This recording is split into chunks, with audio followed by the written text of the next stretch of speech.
ایک دفعہ ساری بیگمات کٹھی اور آپ سے کوئی مطالبہ کر رہی تھی اور ان کی آوازیں اونچی ہو گئی اور آپ چپ بیٹھے ہوئے.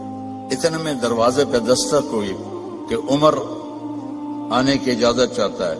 تو ساری بیگمات بھاگ کے پچھلے کمرے میں چھپ گئیں. تو جب حضرت عمر اندر آئے تو آپ بڑا ہنسے. کہا عمر دیکھو یہ میرے ساتھ جھگڑا کر رہی تھیں, تم آئے تو بھاگ کے پیچھے چلی گئی.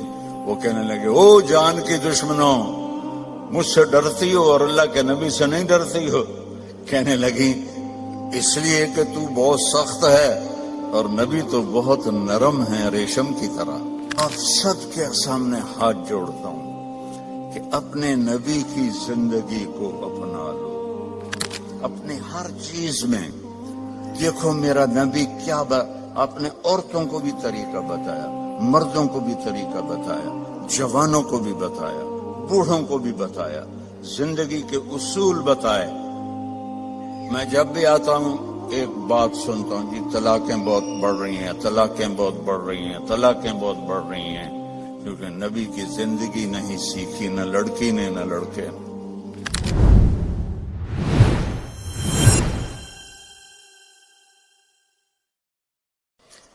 ابو ہریرہ نے پوچھا یا رسول اللہ متی وجبت لک النبوہ, آپ کب نبی بنے تھے؟ تو جواب ہے 40 سال, جو عام جواب ہے. کتابی جواب کیا ہے؟ 40 سال 6 مہینے 10 دن. ٹھیک. اور میرے نبی نے کیا فرمایا؟ تو آپ کہتے 40 سال کی عمر. آپ نے کہا ابو ہریرہ ابھی آدم کی مٹی بھی نہیں کٹھی ہوئی تھی اور میں نبوت کا تاج پہن چکا تھا, میں نبی بن چکا تھا. تو آپ سب کے سامنے ہاتھ جوڑتا ہوں کہ اپنے نبی کی زندگی کو اپنا لو. اپنے ہر چیز میں دیکھو میرا نبی کیا آپ نے عورتوں کو بھی طریقہ بتایا, مردوں کو بھی طریقہ بتایا, جوانوں کو بھی بتایا, بوڑھوں کو بھی بتایا, زندگی کے اصول بتائے. میں جب بھی آتا ہوں ایک بات سنتا ہوں, جی طلاقیں بہت بڑھ رہی ہیں, طلاقیں بہت بڑھ رہی ہیں, طلاقیں بہت بڑھ رہی ہیں, کیونکہ نبی کی زندگی نہیں سیکھی نہ لڑکی نے نہ لڑکے. نبی کی زندگی محبت سکھاتی ہے اور آج کی زندگی ضد سکھاتی ہے کہ میری چلے گی, جو میں کہوں گی وہ ہوگا. خاوند کہتا جو میں کہوں گا وہ ہوگا. یہاں سے جدائیاں شروع ہو جاتی. تو میرے رب نے ایک ترازو دے دیا ہے, وہ ہے محمد الرسول اللہ صلی اللہ علیہ وسلم. کہا کہ اس کے پیچھے چلو. قل ان کنتم تحبون اللہ فاتبعونی, اللہ سے ملنا ہے تو حبیب کی غلامی اختیار کرو, اس کو راضی کرو. ایک صحابی آئے, یا رسول اللہ میرے پڑوسی کی کھجور ہے ٹیڑھی ایسے, تو اس کی کچھ شاخیں میرے گھر آ جاتی ہیں, جیسے یہ ایسے ہوا ہے. تو جب کھجور پکتی ہے تو کھجوریں گرتی ہیں, تو میرے بچے چھوٹے چھوٹے ہیں, اٹھا کے منہ میں ڈالتے ہیں تو وہ بھاگ کے آتا ہے, ان کے منہ سے نکال لیتا ہے. تو اس سے کہیں اتنی سختی نہ کرے, گری ہوئی کھجور تو اب کون بیچے گا اسے, چھوٹے بچے کھا لیں. تو آپ نے اسے بلایا, وہ تھا منافق. آپ نے کہا بھائی ایک سودا کرتے ہو؟ کہا کیا؟ کہ یہ کھجور مجھے دے دو اور اس کے بدلے میں تمہیں جنت میں کھجور لے کے دیتا ہوں. بولیں گا یا رسول اللہ آپ کسی اور کھجور کی بات کرتے تو وہ تمہیں دے دیتا, یہ تو مجھے اور میرے بچوں کو بہت پسند ہے, یہ تو میں نہیں دے سکتا. آپ چپ ہو گئے, وہ اٹھ کے چلا گیا. وہاں ایک صحابی بیٹھے تھے ابو الدحداح, کہنے لگے یا رسول اللہ اگر میں آپ کو یہ کھجور لے کے دے دوں تو مجھے جنت میں کھجور لے دو گے؟ آپ نے کہا بالکل. تو پیچھے پہنچ گئے, کہنے لگے بھائی کھجور بیچو گے؟ جا جا, میں اللہ دے نبی نے نہیں بیچی, تینوں کدو بیچا, چل پھٹا کھا. تو ابو الدحداح کہنے لگے جو قیمت تیرے منہ میں آتی ہے بول دے, میں دوں گا. تو اس نے اس کو بھگانے کے لیے کہا کہ جو تیرا باغ ہے نا 600 کھجوروں کا، وہ مجھے دے دے، یہ کھجور تو لے لے۔ اب اس کو 110% یقین تھا، کیونکہ پاگل تھوڑا ہی ہے کہ ایک کھجور کسی کو لے کر دینی ہے اور اس کے بدلے 600، میں تو ذمہ دار ہوں، 600 کھجوروں کا باغ بہت بڑا باغ ہے۔ تو اب ابو الدحداء کی سنو، ایمان والوں کی ترجیحات کیسی ہوتی ہیں۔ وہ کہنے لگے سودے سے پھرو گے تو نہیں؟ ذرا آپ غور کریں، یہاں تاجر بھی بیٹھے ہوں گے۔ 600 کھجوریں وہ ڈیمانڈ کر رہا ہے اور ایک ٹیڑھی کھجور اس کو دے رہا ہے جو آگے انہوں نے اس کے پڑوسی کو دے دینی ہے۔ تو کہنا تو انہیں چاہیے تھا یار اتنی قیمت تو نہ کر، تو کوئی تھوڑی لے۔ کہتے ہیں سودے سے پھرو گے تو نہیں؟ وہ کہنے لگا میں کوئی پاگل ہوں؟ انہوں نے کہا ڈن، ہو گیا، باغ تیرا، کھجور میری۔ بھاگے ہوا یا رسول اللہ میں نے کھجور خرید لی، اب آپ دے دیں جس کو دینی ہے۔ ہم نے کہا کتنے میں لی؟ کہا جی 600 کھجوروں کا باغ دے کر۔ تو آپ نے فرمایا پھر میں نے بھی قیمت بدل دی، پہلے تو ایک کھجور کے بدلے میں ایک کھجور کی بات ہو رہی تھی، اب میں دیکھ رہا ہوں کم من عدق رداح ودار فیاح لأب الداح داہا، تیرے لیے جنت میں کھجوروں کے باغ لگ گئے اور ہر باغ میں تیرے لیے عالی شان گھر بن گیا، چل موج کر۔ اب انہوں نے دوڑ لگائی اور پہنچے، کھجوروں کا زمانہ تھا نا پھل کا، تو باغ میں داخل نہیں ہوئے کہ کہیں نیت نہ پلٹ جائے، باہر کھڑے ہو گئے۔ تو کھجوروں کے زمانے میں مدینے والوں کے بچے بیویاں باغ میں آ جاتے تھے حفاظت کے لیے، تو باہر کھڑے ہو کر کہنے لگے الدحداء، دحداء کی ماں۔ ان نے کہا جی، کہ باہر آ جاؤ، باغ بیچ دیا ہے۔ کہیں کیسے بیچ دیا ہے؟ کہا اس کے بدلے میں جنت میں باغ مل گئے ہیں، گھر مل گئے ہیں۔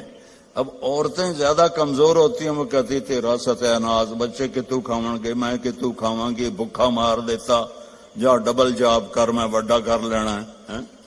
تو وہ کہنے لگی ربح البیع ربح البیع ربح البیع، واہ واہ ابو الدحداء کیا بڑھیا سودا کیا ہے، کیا بڑھیا سودا کیا ہے، کیا اعلیٰ سودا کیا ہے۔ یہ اللہ ہم سے چاہتا ہے کہ ہم آنکھیں بند کر لیں، کان بند کر لیں اور اپنے نبی کی غلامی میں آئیں۔ میرے نبی نے فرمایا ترکتکم علی محجۃ بیضاء، میں تمہیں ایسے روشن راستے پر چھوڑ کے جا رہا ہوں جس میں کوئی موڑ نہیں آتا، کہیں اندھیرا نہیں ہوتا۔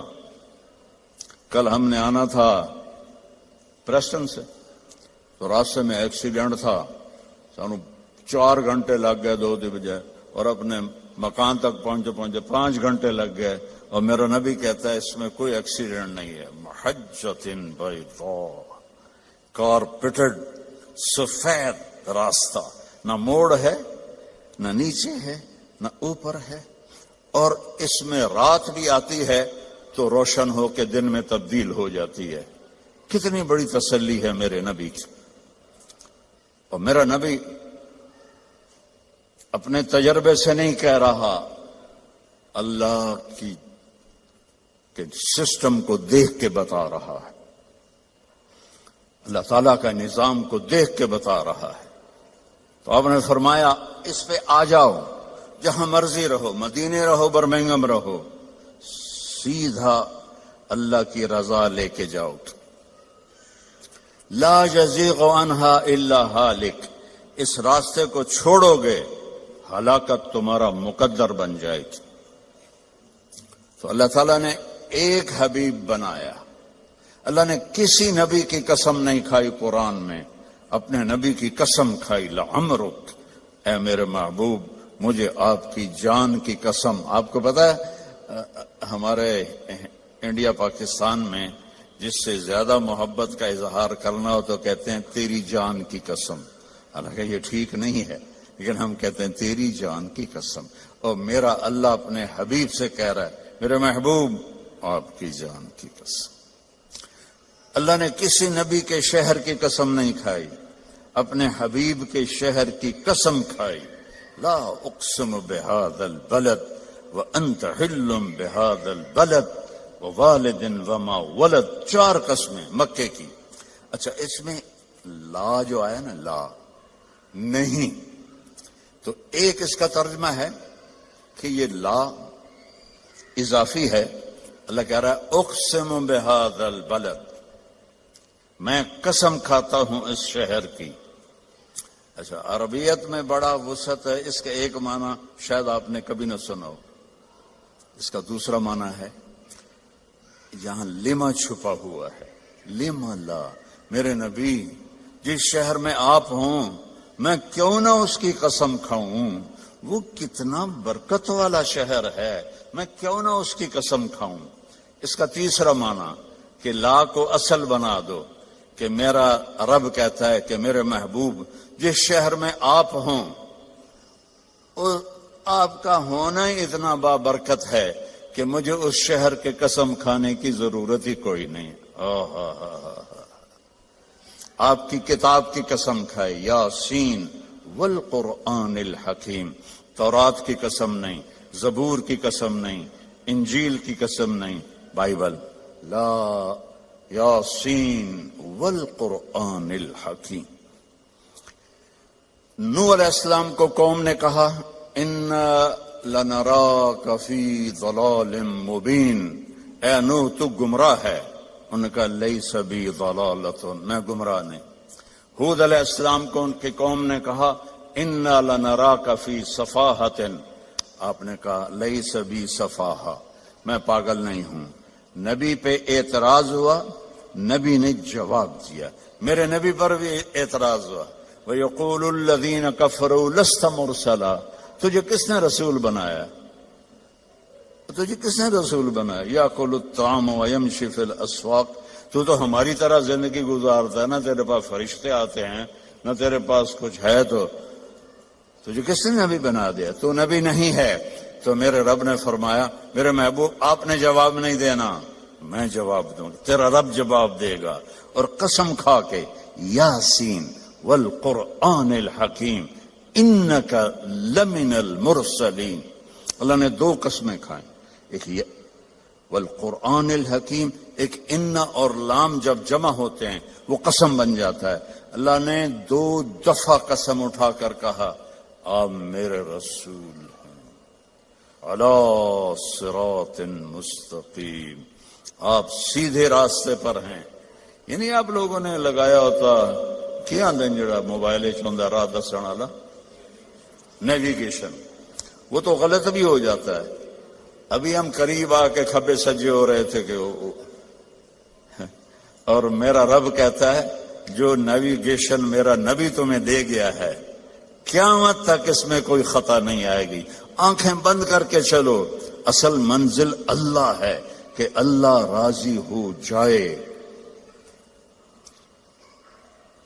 اصل منزل اللہ ہے، اور اللہ نے اپنی رضا کو لگا دیا ہے اپنے حبیب کے ساتھ کہ میرے محبوب کی زندگی اپنانی ہوگی۔ عبادات تو تھوڑی سی ہیں، 5 نمازیں ہیں، 30 روزے ہیں، زکوٰۃ اور حج پیسے والوں پر ہے، غریبوں پر نہیں ہے۔ باقی آپ چونکہ فیملیز بیٹھی ہوئی ہیں، میرے نبی نے گھر کی زندگی کیسے گزاری، 11 شادیاں کیوں کی؟ شوق کی تھی؟ او بھائی کھڑے ہو کے پینا بھی سنت ہے، کوئی فتویٰ نہ دے دے، کیونکہ ہندوستان پاکستان میں مفتی ڈھیر سارے، ٹھک فتویٰ۔ میں سوچ سمجھ کے یہاں پانی پی رہا ہوں، کیونکہ اور احتیاطاً اس لیے کہہ دیا ہے کہ ضرور کسی نے کہنا تھا مولوی کھڑے ہو کے پانی پیتے جاندہ ہے۔ میرے نبی نے کھڑے ہو کے پیا ہے، اپنی امت کو سہولت دی ہے، کھڑے ہو کے پیشاب بھی کیا ہے، اپنی امت کو سہولت دی ہے۔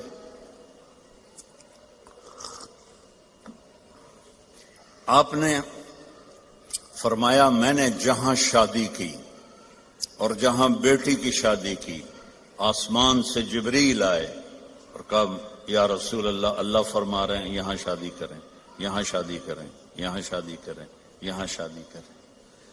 پھر آپ نے فاقے کے ساتھ ان بیویوں سے کیا سلوک کیا کہ وہ قربان ہونے لگیں۔ 3 دن نہیں، 2 مہینے گھر میں چولہا نہیں جلتا تھا، کسی بیوی کے گھر میں 2 مہینے چولہا نہیں جلتا تھا۔ حضرت عروہ بن زبیر نے پوچھا حضرت عائشہ سے، خالہ جان پھر آپ کھاتے کیا تھے؟ کہ کھجور اور پانی، کھجور اور پانی۔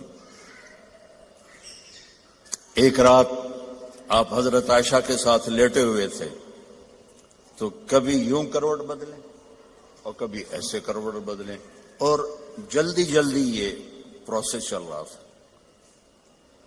پھر ایک دم آپ آگے بڑھے اور جو چارپائی کی وہ لکڑی ہوتی ہے جس کے ساتھ وہ بنا ہوتا ہے بان، اس پر اپنے پیٹ کو ٹکایا اور یوں نیچے پورا دھڑ نیچے اور پیٹ لکڑی کے ساتھ ایسے پریس۔ تو حضرت عائشہ اٹھ کے بیٹھ گئیں، یا رسول اللہ کیا ہوا؟ آپ اٹھ کے بیٹھے، عائشہ بھوک بہت لگی ہے، بھوک بہت لگی۔ تو حضرت عائشہ رونے لگیں، یا رسول اللہ آپ اللہ سے مانگتے کیوں نہیں؟ کہ نہیں عائشہ، مجھ سے پہلے میرے بھائی جو نبی آئے تھے وہ اسی طرح دنیا سے گئے، میں بھی اسی طرح دنیا سے جاؤں گی۔